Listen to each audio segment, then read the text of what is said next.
Marketing tem a ver com confiança que alguma coisa vai acontecer. Para muitas pessoas, marketing é uma espécie de promessa. Uma promessa de valor, uma promessa de oportunidade, uma promessa de solução. Para uma promessa ser efetiva, existe a necessidade de ter confiança. E uma vez que você explica a procedência de X, você tem maior probabilidade de confiar em. São 3 pilares que sustentam todo 6 em 7.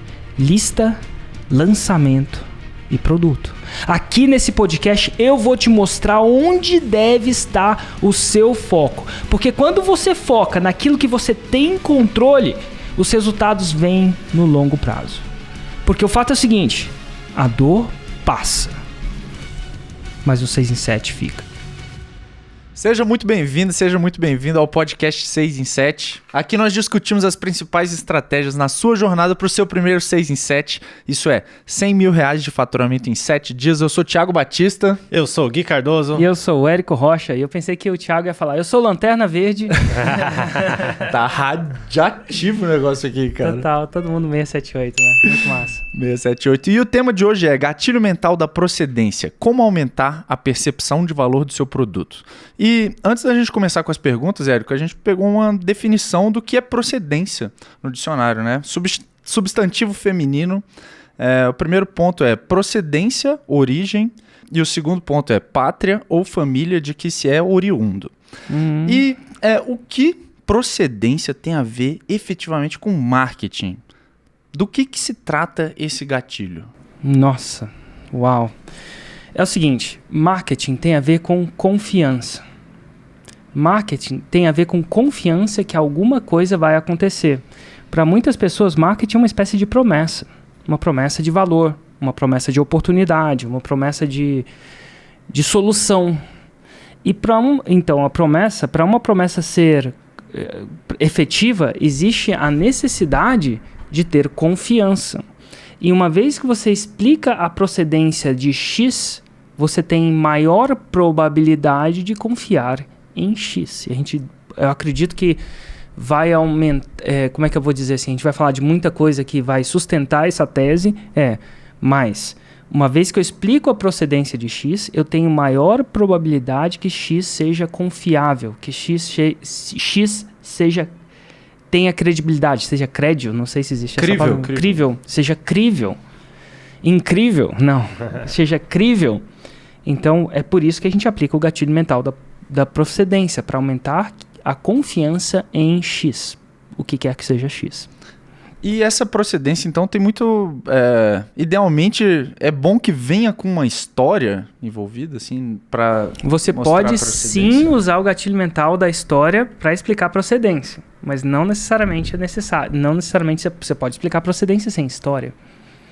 É muito interessante. Agora, por que procedência tende a criar credibilidade?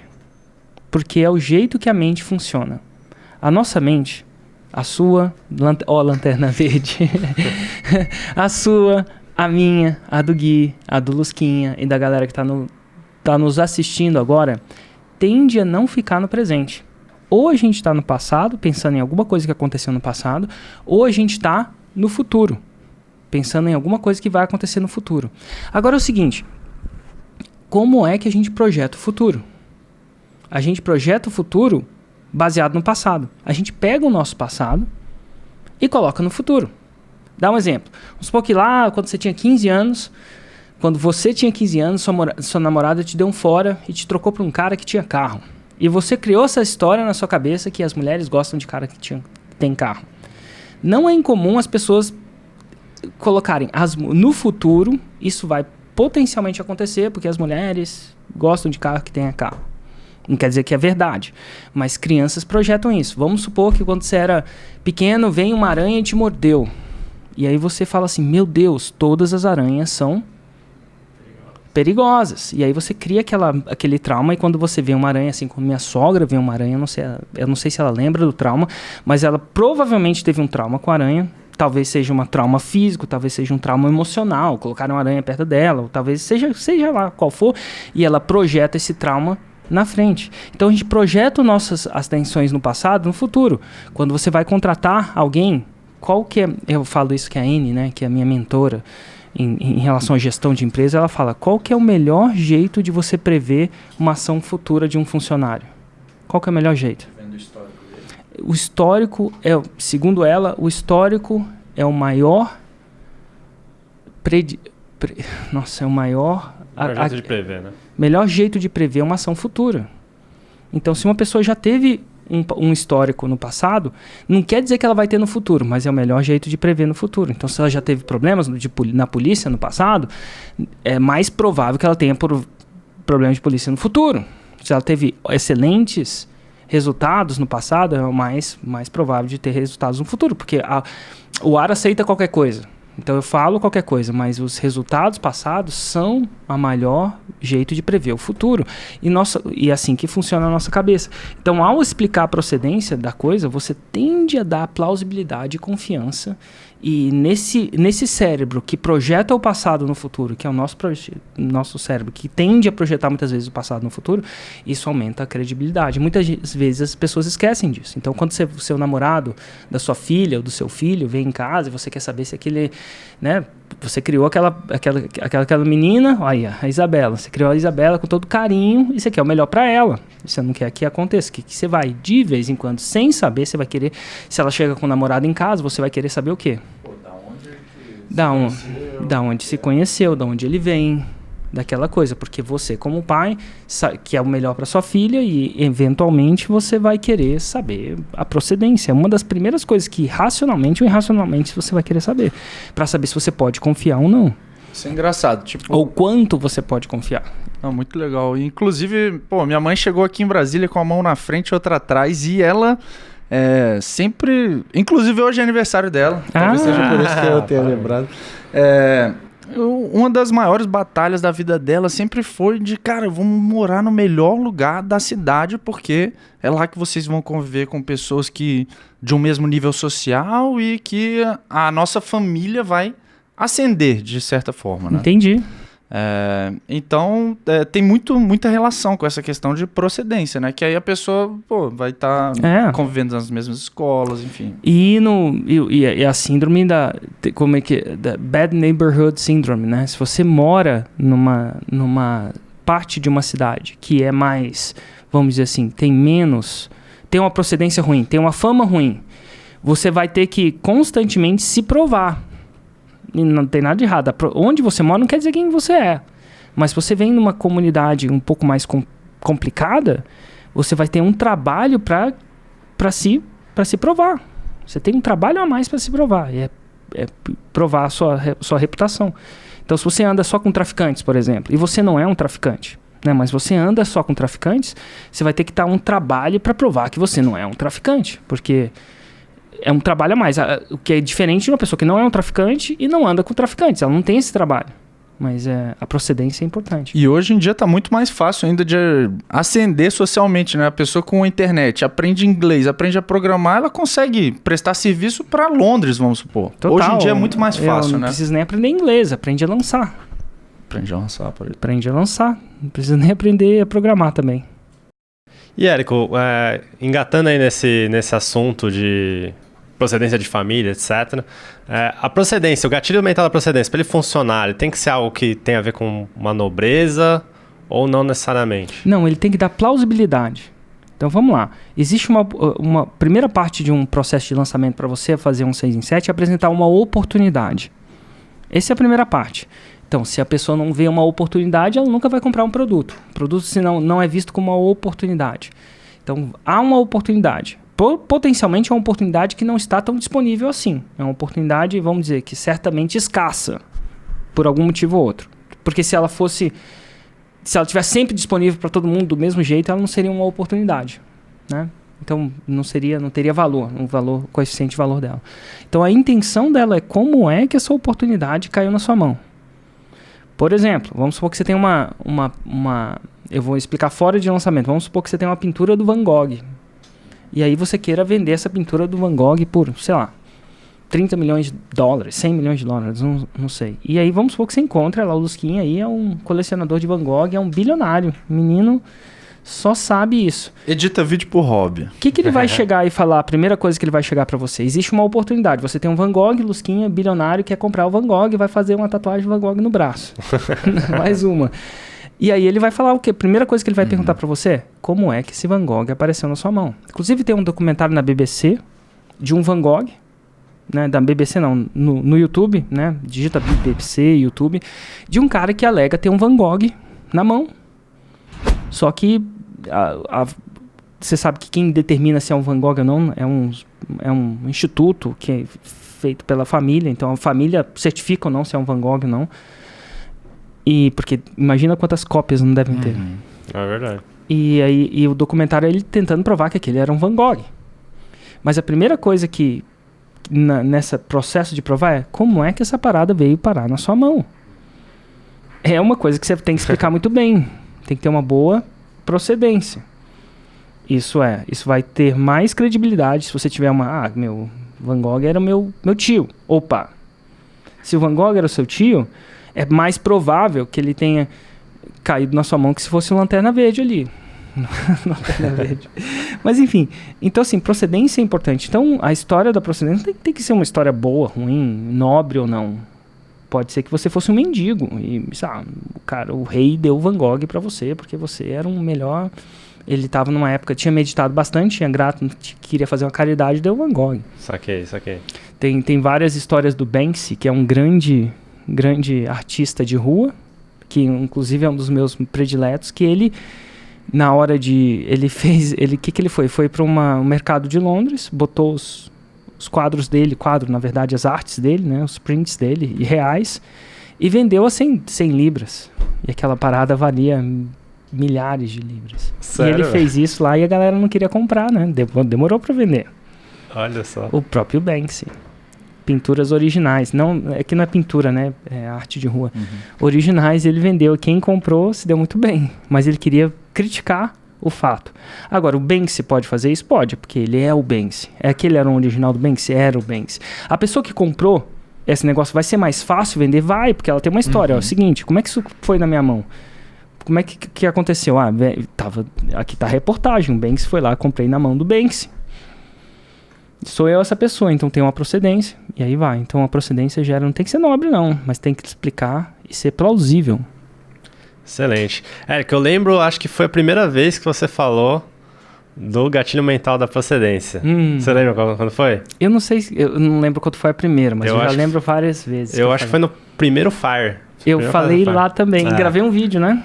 E eu vou explicar o meu próximo gatilho. É um gatilho que eu acho que eu nunca expliquei para ninguém fora, talvez no fórum de lançamento. É o gatilho que influencia muito as pessoas a decidirem, a tomar uma decisão a seu favor, a sua oferta. Isso é o gatilho da procedência. Você tava lá? Eu tava lá. Ó, que legal. Acho que foi o primeiro Fire.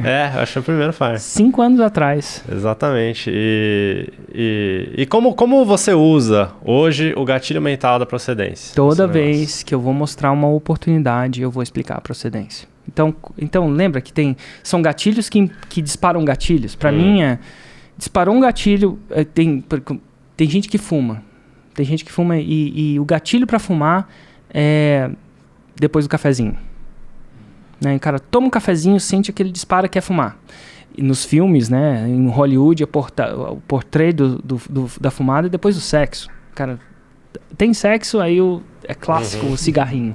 Então um gatilho, um disparador que dispara um outro gatilho. O meu disparador que dispara outro gatilho falei de uma oportunidade, segue a procedência. Legal. Sempre. Excelente. Porque se eu não seguir a procedência, aquela oportunidade vai estar menos crível. E a procedência é muito importante. Você assina um clube de cafés especiais, né? Que traz toda a história do produtor e tal. Só que a qualidade do produto também tem que vir acompanhada. Tem que vir à altura da procedência, né, cara? Isso se você quiser vender no longo prazo. É possível você vender uma vez com os gatilhos mentais? Mas se você usar os gatilhos mentais mentindo, depois da invenção das mídias sociais, isso não vai funcionar mais, né? Antigamente dava. Então você consegue enganar uma pessoa uma vez. Mas fora isso, a grande sacada dos gatilhos mentais se você não tiver um bom produto por trás, não é gatilho mental que segura. Cara, a gente trouxe um estudo do mercado de roupas de luxo, um estudo feito pela Marie Collins e Marcia Weiss, da Universidade de Filadélfia, em 2014. E eles queriam descobrir se no mercado de roupas de luxo a procedência dos produtos é algo relevante para o consumidor, né? E aí eles pegaram 6 empresas, 3 escocesas e 3 dos Estados Unidos, todas reconhecidas internacionalmente. Eles aplicaram mais de 200 questionários, aqui não tem esse dado específico. E, cara, a maioria das pessoas, ele quer saber qual que é o DNA do produto, da marca, e leva em conta da onde vem a matéria-prima, se tem Isso se tornou uma estratégia de roupas e marcas de luxo, contar que toda a cadeia obedece padrões éticos de sustentabilidade, enfim. E, por fim, os consumidores querem saber o que eles estão comprando e, por isso, aumenta o valor percebido e o valor emocional com aquela marca. Qual foi o resultado do estudo? O resultado foi que a maior parte das pessoas querem saber de onde vem a matéria-prima, a história do produto e a marca e a história da onde vem a procedência do material. Vamos lá, vou trazer um outro estudo, uma pesquisa, na verdade, que foi feita pela Universidade das Ilhas Maurício. Eu nunca tinha ouvido falar dessa universidade, mas... Total, sabe onde fica as Ilhas Maurício? Eu sei. Lá na África. Né? Lá na África. É um bom spot de kitesurfing. Verdade? Verdade. Muita gente que vai fazer kite faz lá também, porque tem aquelas águas transparentes e tal, por isso que eu sei. Excelente, olha aí. Foi por isso que a gente escolheu. Essa é a procedência, né, do estudo. E bem recente, em 2018, 152 participantes, eles fizeram um questionário para entender o quanto que os consumidores valorizavam na compra de smartphones, da onde que foi construído aquele smartphone, da onde que foi feito aquele smartphone. Interessante, né? E o resultado foi o seguinte, 44% das pessoas consideram a origem do celular na hora da compra, ou seja, se aquele celular veio da China, se veio dos Estados Unidos, se veio da Finlândia, né? Ou se veio da Coreia do Sul. E para a maioria dos entrevistados, os produtos dos Estados Unidos e da Coreia do Sul, eles consideram superiores aos da China. Que louco, né? E não necessariamente né? Não necessariamente é. Mas por eles acharem, veio dos Estados Unidos, veio da Coreia do Sul, eu considero que é melhor que... Eu lembro que a gente pensava carro alemão. Verdade. Procedência do carro. Qual que é o seu carro? Não, esse carro é alemão. E na maioria das vezes não é alemão. Não é que na maioria das vezes. Muitos carros alemães não são alemães. Inclusive são produzidos, né? São design. Então aí veio a Apple e começou a falar isso aí. Design na Califórnia, mas... Assembled in China. Então ela fala que então ela distingue a procedência de onde é feito de onde ele é projetado. Mas faz sentido. Carro alemão. Você pensa em carro alemão. Whisky... Escocês. Até que existem bons whiskies japoneses, sabia disso? Sério? Tá indo pra muita frente. Mas whisky escocês, bourbon texano, de Kentucky, e aí por aí vai. Então a gente tem isso. Vinho francês, né, cara? Vinho francês. Só de ser de Bordeaux, duplicou o preço, né, cara? Total, procedência. E é um pouco de marca, né? Marca é confiança. A gente tá falando de confiar em marca e fazer aquela marca. Tem a questão do champanhe também, né? Porque champanhe, só pode falar champanhe se for da região de Champanhe. Então tudo isso é procedência. Tudo isso é o gatilho mental da procedência, aumentando o valor simplesmente porque procede de algum lugar. Outro ponto que aumenta imediatamente o valor é pedigree em cachorro, né? 2 cachorros têm pedigree. Logo tem uma procedência. Só documentada, isso, né? Documentada. Só isso faz com que o filhote valha 10 vezes mais do que um sem pedigree, né? Você falou de carro, né? Tem a questão também do carro usado. Você vai comprar um carro usado, você quer saber quem que usou, como que procedência. foi. A procedência também, né? Total. Quem era o dono, quantos donos tiveram. Por quê? Isso indica por que aquele carro está naquele estado com aquela quilometragem. Vamos supor que o carro é de um taxista. E você compra um carro do taxista, ele tem, 10 mil quilômetros. Não faz sentido, entendeu? E se fizer sentido, existe uma necessidade de explicar. Por que o taxista está vendendo aquele carro com 10 km? E quanto tempo teve? O que aconteceu? Ele sofreu um acidente, então não podia dirigir o táxi. E aí tinha que esperar 2 anos para vender. Interessante. Porque o taxista não pode vender o carro dele antes de 2 anos, né? Ele compra com desconto e tal, alguns incentivos. Então, assim, a procedência é muito, muito importante. Em relação também à comida em supermercado, algo meio óbvio hoje que a gente não se preocupa. Só vai lá, pega a carne e pronto, acabou. Mas, lá tem um selo da Anvisa dizendo que aquilo é uma carne que foi avaliada, que é diferente de comprar uma carne do açougue da esquina, né? É verdade. Inclusive o Wagyu, a raça Wagyu, todo animal... mesmo quando você está comprando no Japão, eu vi isso no YouTube, tá? Eu estava vendo sobre carnes, sobre o Wagyu, porque era caro e não era. Então, todo animal você consegue traquear ele direto para a fazenda. Então, tem um número lá da parada no Japão, tem um número que você traqueia a fazenda e o animal que veio aquela bisteca, sei lá, aquela picanha ou o que quer que seja. Então, você consegue sacar a procedência inteirinha do processo. Isso te dá mais o quê? Credibilidade, que o cara não pegou uma vaca qualquer, cortou um pedaço e tá falando que é Wagyu. Wagyu. Se tá fazendo isso, ele vai ter que burlar o processo de procedência. E aí, quanto custa a carne? Muito mais cara. Que legal, que legal. E outra coisa que eu pensei aqui também, Érico, leilões beneficentes. Você vê muito daqueles leilões de artistas e tal, que eles doam, sei lá, uma roupa deles e às vezes objetos que não são...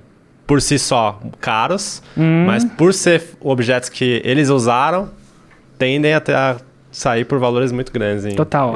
O chapéu do Slash, a guitarra do Jimi Hendrix, o do Dave Gilmour, que vendeu as suas guitarras por milhões de dólares. Inclusive doou esses milhões de dólares para non-profits, né? Organizações sem fins lucrativos, mas só o fato do Jimi Hendrix ter tocado guitarra... Inclusive, eu tinha uma amiga que era violinista, e ela tocava um violino de 110 mil libras. E para isso, e acredite ou não, violinos são muito caros. O violino dela era de 1.700. Eu falei assim, e ela não era que tinha muita grana, entendeu? E ela andava com aquele violino para cima e para baixo. A primeira pergunta que eu falei assim, como é que você arrumou dinheiro para comprar um violino desse? Aí ela virou e falou assim, pra mim, Érico, você não tem noção, esse violino falou um nome italiano, de 1.700 e bolinha, e quem comprou esse violino foi um investidor, um amigo dela que tem muito dinheiro, né? Um fã que tem muito dinheiro. Ela falou que é muito, porque violinos não são produzidos mais, a arte de fazer a parada não é a mesma, e quem entende violino deve entender melhor sobre isso. E aí o que aconteceu? Ela falou que esse violino, instrumentos musicais como esse são bons investimentos, excelentes bons investimentos. E aí ele falou o seguinte, olha que interessante, é um bom investimento por si só. Então, provavelmente esse violino não é 110 mil libras mais, ou 500 mil reais. Já deve ser mais só pelo fato de ser mais raro. Mas ela falou uma coisa interessante. E aí o cara comprou o violino e botou na minha mão. Porque é o seguinte, se eu me tornar alguém famoso, o preço multiplica por X vezes. Então, além de ele claro, tem um seguro, o violino tem um seguro lá e tal. Se o violino perder, ela esquecer no metrô, já pensou se ela esquece no metrô? Nossa. Vai vendo. Mas ela tem um seguro. E fora isso, se ela se tornar uma grande violinista, uma violinista famosa, o que acontece? O preço daquele violino aumenta N vezes.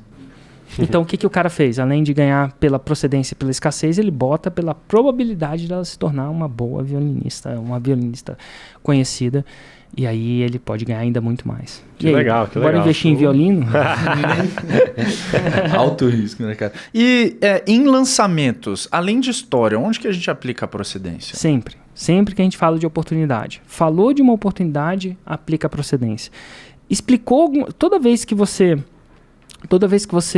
explicar a procedência daquilo que você está argumentando, você vai aumentar a sua probabilidade de credibilidade naquela informação. Então, na história, só clássico, né? É um clássico. Eu marco aquele marco para nunca mostre... eu faço um ponto de colocar na checklist da fórmula. Pelo menos ali você tem que aplicar a procedência. Fora isso, sempre, em todo lugar. Desde que não fique chato. Então, você aplica... Existe um balanço entre você aplicar e aplicar demais. E você tem que ficar nesse balanço. Na maioria das pessoas erram porque aplicam de menos. Mas sempre que você lembrar, você deve aplicar a procedência. Lembrar e tiver tempo, né? A grande sacada é que as nossas peças de marketing hoje não são limitadas pelo quê? Pelo tempo. Na televisão era. Então aqui você pode aplicar o tempo que você quiser. Tanto é que eu faço masterclass, vou fazer uma masterclass em BH. É esse fim de semana? É esse já. Esse fim de semana eu tenho 9 horas, 10 horas, 12 horas de masterclass. Eu não tenho limitação de tempo. Então eu posso aplicar a procedência N vezes, quantas vezes eu quiser, desde que eu queira transformar aquela informação em mais crível. E por que eu vou querer fazer isso? Porque quanto mais crível for, mais as pessoas vão aplicar. Uhum. Então, inclusive, a gente está explicando a procedência da procedência. Né? Tá falando de onde vem essa procedência, por que essa procedência. Então, assim, sempre o máximo possível, desde que não fique chato. E aí, na maioria das vezes, a maioria das pessoas aplicam menos que deveriam. Eu lembrei de um dos primeiros lançamentos que eu fiz, que eu apliquei num HLS, que era justamente de um IP lançamento de semente, né? Um congresso online, que era para conseguir palestrantes, né? E muitas vezes a gente só precisava conseguir um nome muito importante, que era falar, tem um congresso que tal pessoa vai participar. Você quer aparecer junto com ele? Acabou. Mas isso aí já é prova social, né?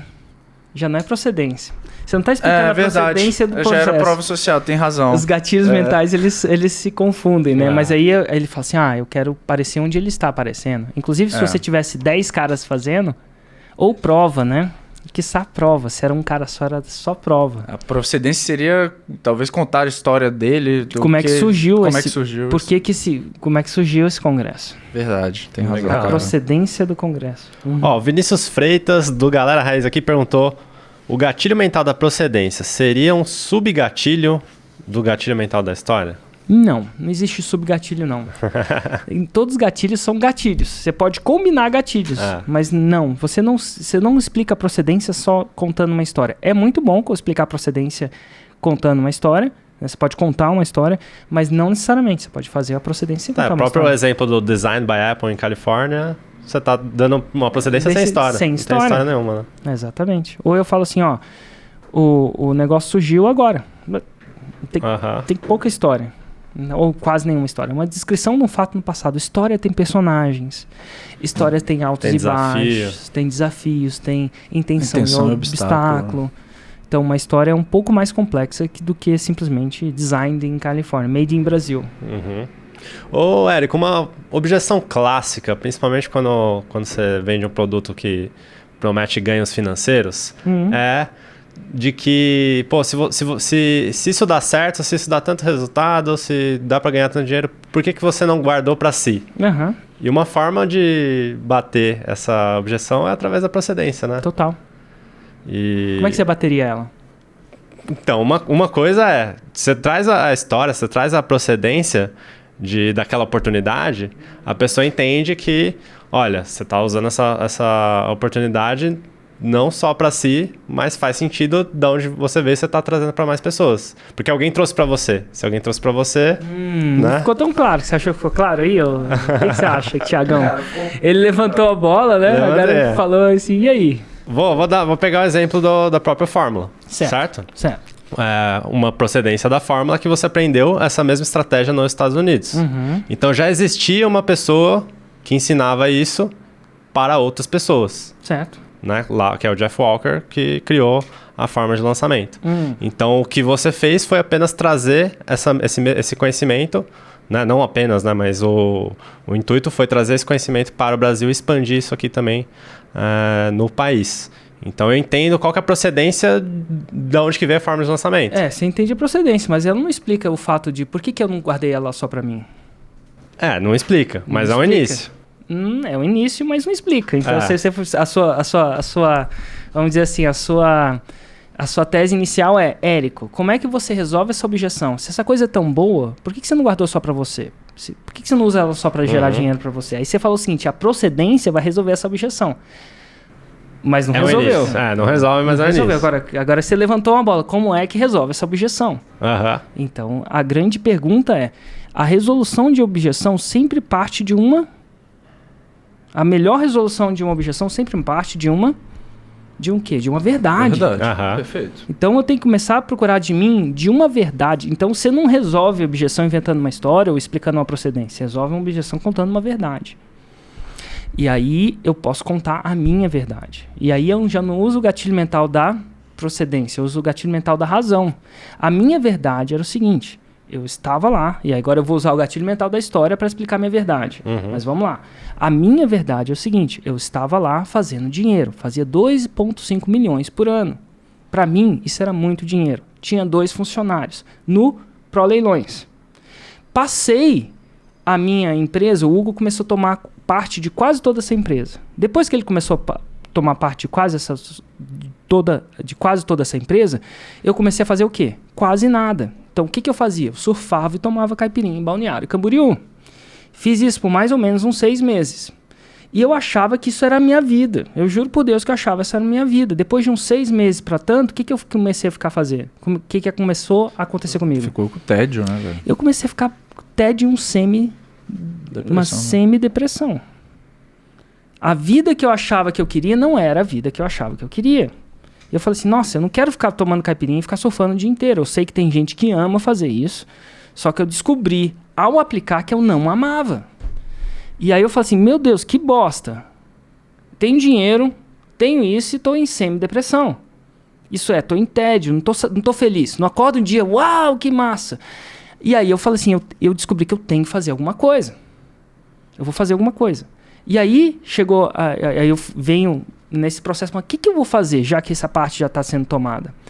Aí eu falo assim, classicamente, minha esposa vira e fala assim, Érico, ensina marketing digital. Por quê? Porque você não para de falar disso. Você fala disso com todo mundo. Comigo, com meu pai, com a minha mãe, com o porteiro, com a mulher do hotel, quando a gente vai viajar, com a aeromoça, com seus amigos. Por que você não fala disso para quem quer ouvir? E aquilo fala assim, uau, eu amo falar dessa parada. E aí eu queria fazer. Eu já não fazia coisa mais por dinheiro, Gui. Porque dinheiro por dinheiro eu já estava bem, já estava surfando. Se eu mudasse para Tailândia, então aí que a vida mais barata lá, o paraíso acontece lá, e aí que eu não estava mais. Do banco, eu já ganhava muito, quer que seja muito para mim. Já ganhava bem pra caramba. Quando eu saí para fazer isso, já não era mais tanto por dinheiro, eu não sofria por dinheiro. Então, quando eu comecei a falar de marketing digital, eu ganho muito dinheiro com isso. Mas se fosse dinheiro por dinheiro, eu já tinha parado. Porque eu não preciso mais de dinheiro. Então, se essa parada gera tanto dinheiro, por que eu não guardo só para mim? Porque eu não quero mais dinheiro. Não é que eu não quero mais dinheiro. Não é meu drive principal. Meu drive principal é crescimento, é impacto. São essas histórias. É estar aqui hoje gravando esse podcast. É isso que eu descobri mais pra frente. Que é isso que faz meu coração cantar. E dinheiro faz seu coração cantar por uns 3 semanas, mais ou menos. 3 meses, talvez 6.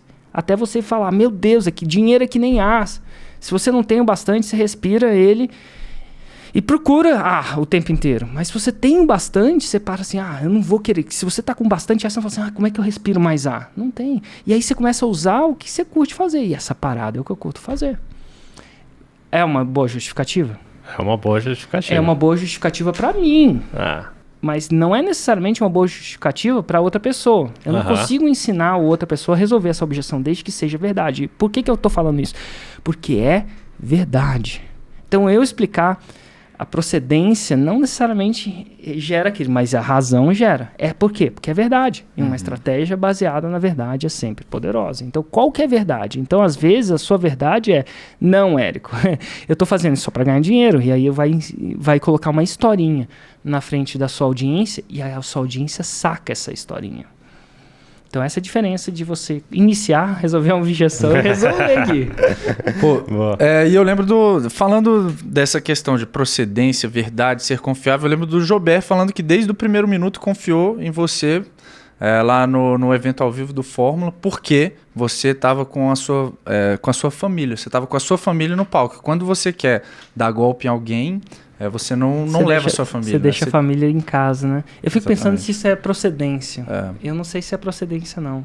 Esse é um outro gatilho. Eu não estou explicando minha procedência, né? Foi só para complementar a história da questão de verdade. Eu nunca percebi, mas eu acho que quando você anda com a sua família, quando você bota a sua família no meio, você não bota a sua família no meio quando você está entrando em treta. Quando você sabe que é uma treta, você deixa a sua família em casa. Por quê? Você quer proteger sempre a sua família. Então, quando você mostra a sua família, expõe a sua família, geralmente é porque você intuitivamente acredito que aquilo não é treta. Ninguém leva a família, então, sabe, pra treta, porque existe o não necessário. Mas eu não sei se é procedência também, não. Fiquei curioso aqui, qual seria que... É uma boa coisa pra pensar, né? Que gatilho que é esse? Gatilho mental da família. O gatilho mental da família. O Alexandre Valença perguntou aqui, procedência e autoridade se confundem? Procedência pode aumentar a autoridade, pode aumentar a reputação, mas procedência é mais para credibilidade. Beleza. Tá relacionado, mas não... Quanto mais crível, mais autoridade você tem, em teoria. Uma pessoa sem credibilidade não tem autoridade. Então, você aumenta a credibilidade, você aumenta a sua reputação e referência.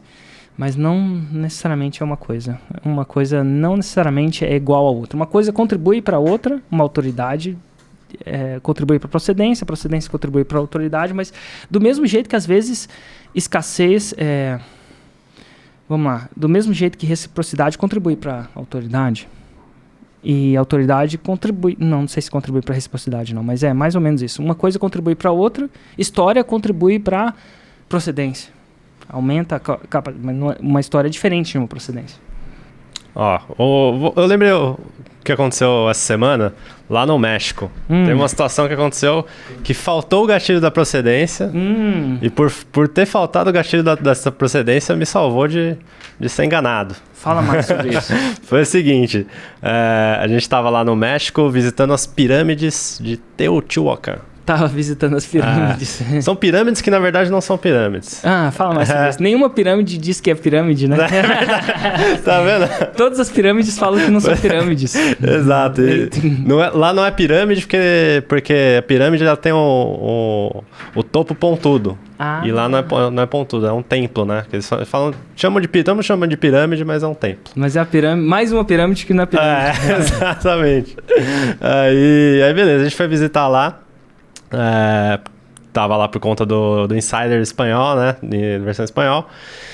E lá, velho, tem um monte de vendedores mexicanos lá que abrem no chão, assim, os Paranauê lá pra vender. E tinha uma caveira verde. Um objeto, uma caveira verde assim desse tamanho, né? Muito bonita, muito bonita. Um verde transparente, assim, né? E aí o Gui, que é... O meu xará, além de meu xará, ele é marido da Kátia, que é do Insider, né? E ele foi perguntar... Ele é japonês, né? Não, ele não. A Kátia... A Kátia que é. A Kátia... Legal. Quer dizer, não sei agora. Ela tem olho puxado, né? Faz diferença. Eu acho que é descendente. E aí ele perguntou, né, dessa caveira. E a gente se interessou, achou mal bonita e tal. E o cara falou, essa caveira é de quartzo verde. Falou qual que era o material, né? E tava cobrando não sei quantos pesos lá, 800 pesos, 600 pesos, um negócio desse jeito aí, que dá uns R$200. E aí, beleza, a gente ficou meio desconfiado, né? Porque, cara, ele pode falar qualquer coisa ali, ele pode falar que é de qualquer material, que se a pessoa não entende, vai acreditar, né? Pode cair num golpe desse. A gente ficou meio desconfiado. Ou seja, ele não trouxe nenhuma procedência ali. Ele não falou, pô, como assim é quartzo verde? Como que a gente pode saber se é mesmo daquele material que ele tá falando? Ele não trouxe nenhum gatilho mental, a gente não botou muita fé. Beleza, a gente continuou seguindo ali e a gente passou por uma outra barraquinha e tinha exatamente a mesma caveira, da mesma cor, transparente igual, com o mesmo peso. E a gente perguntou, que material que é? A mulher é de vidro. Igualzinho, não era de quartzo verde, aquele lá que ele tentou vender. Qual era o valor? Era de... devia estar o mesmo valor, não devia estar muito diferente não. E olha que interessante, a gente não acreditou da primeira vez, porque não teve uma procedência de fato, não era baseado na verdade, o cara tava mentindo pra gente ali, tava dizendo que era... migué, né? Tava dando a famosa migué. Então tá aí, se você estiver mentindo, você não vai ter como aplicar. É difícil, aí você tem que criar uma mentira maior para fazer isso. Você tem que ser um bom mentiroso para... Total, e depois da invenção das mídias sociais, isso vai tender a não funcionar. Exatamente. Porque se ele não tiver sucesso, isso não vai cair essa mentira não vai cair nas redes sociais.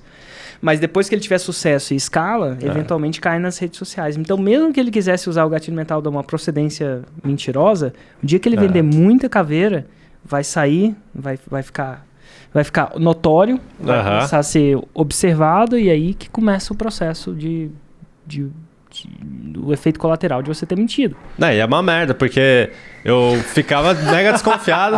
Eu ficava desconfiado de tudo que me falavam lá. Entendeu? Entendi. Porque eu comprei, com certeza comprei menos. Né? Com certeza você quase comprou a caveira, não quase. Você quer uma caveira verde? Não comprei, não. Show de bola. Mas é isso aí. E aí, vamos pro ranking dos gatilhos?